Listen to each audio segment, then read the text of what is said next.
everyone. So today I will be sharing with you 5 agencies na po pwede nyong applyan if you are an aspiring virtual assistant.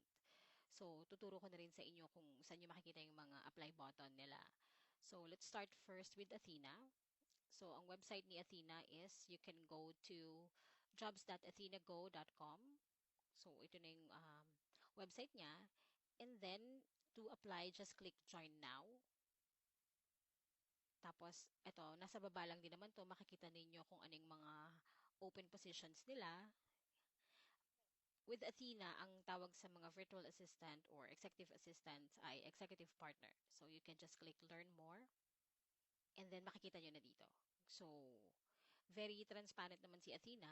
Makikita nyo dito yung requirement ng role. And then, yung system requirement. Although si Athena kasi once you are matched with a client, magpo-provide sila sa'yo ng MacBook. And they call it an Athena MacBook. And makikita mo rin dito kung anong requirement sa job na ina-applyan mo, kung ilang years sa full-time work experience ka dapat.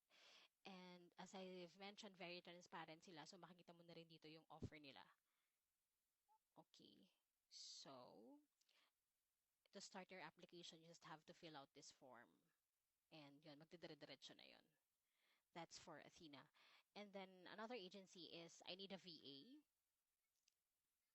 So website is ineedava.com.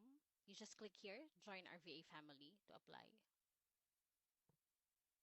And ito na, lalabas na yung requirement nila. Experience with G Suite, Canva, Zoom application, stuff like that. So you just have to click next. And then you fill out the form, click next. So that's basically simple. Another agency is the Cyberbacker.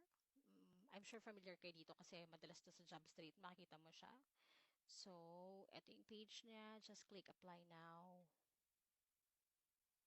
And yeah, provide your email address to get started. Okay, another agency is the VA Hub. The site is thevahub.com. So, for you to go to the apply page, wala kasi siyang apply button dito. Just go to About Us and meet the team. And then here you go. Just click apply now. So just to fill out the form, just have to fill out the form and then click submit. Okay, and the last one for this video is the Virtudesk. The website is myvirtudesk.ph. So just click the apply now button. And here. So ito na yung kanyang form. Fill outan nyo na lang and then click next, next, next. So yun lang for now. So if you're an aspiring virtual assistant, you can apply to this 5 agencies na feature ko today. So I will be posting more agencies on the coming days. Thank you so much for watching. Bye!